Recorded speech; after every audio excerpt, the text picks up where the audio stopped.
Bonjour et bienvenue dans cette vidéo consacrée à l'éjecteur liquide CO2 transcritique. Un éjecteur comporte une tuyère dans laquelle le fluide primaire se détend en traversant un convergent. La pression diminue et la vitesse augmente. L'énergie potentielle est transformée en énergie cinétique. La détente du fluide primaire est isentropique. Au niveau de la chambre de mélange, la pression est inférieure à celle du fluide secondaire, ce qui permet d'aspirer celui-ci. Les deux fluides sont ensuite mélangés au travers du diffuseur où la section augmente.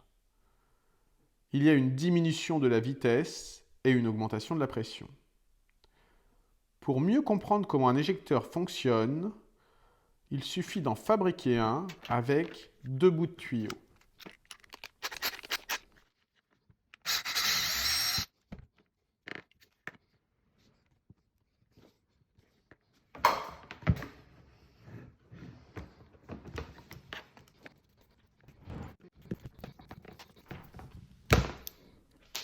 Nous allons utiliser du CO2 en phase vapeur au niveau de l'entrée du fluide primaire de notre éjecteur. L'eau est utilisée comme fluide secondaire. Lorsque l'on injecte du CO2 dans l'éjecteur, une dépression se crée au niveau de l'entrée du fluide secondaire.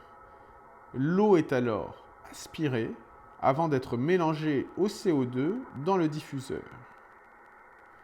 Les caractéristiques des fluides primaires et secondaires, température, pression, débit, sont déterminantes pour permettre le fonctionnement de l'éjecteur. Une variation du débit de CO2 dans l'éjecteur peut stopper le phénomène d'aspiration. L'éjecteur liquide permet d'avoir une surchauffe nulle en sortie d'évaporateur. En détente directe, une surchauffe de 8 K est recommandée, ce qui engendre un mauvais remplissage de l'évaporateur. La surface d'échange consacrée à la surchauffe représente environ 15% de la surface d'un échangeur, pour une puissance frigorifique qui représente à peine 5% de la puissance totale de l'échangeur. En supprimant la zone consacrée à la surchauffe, l'échangeur devient surpuissant.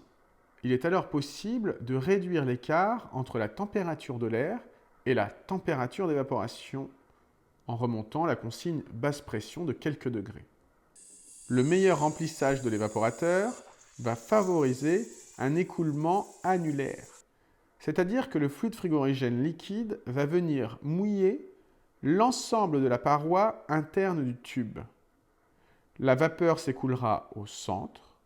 Ce type d'écoulement est recherché par les fabricants d'échangeurs pour maximiser le coefficient d'échange. L'augmentation de la température d'évaporation va également réduire l'écart avec la température de l'air, limitant ainsi le phénomène de déshumidification, qui engendre une perte de puissance et une prise en glace de la batterie. Si la température de surface des ailettes est supérieure à 0 degré, il n'y a plus besoin de dégivrage. L'éjecteur liquide va aspirer le liquide basse pression en sortie d'évaporateur pour le refouler dans le réservoir liquide. La haute pression est utilisée comme force motrice. En été, avec une température extérieure de 32 degrés, le CO2 sera à 34 degrés en sortie de gaz couleur avec une pression de 86 bars.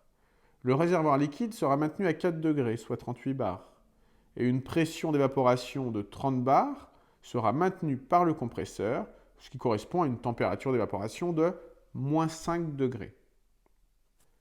Les performances d'un éjecteur sont décrites par deux indicateurs.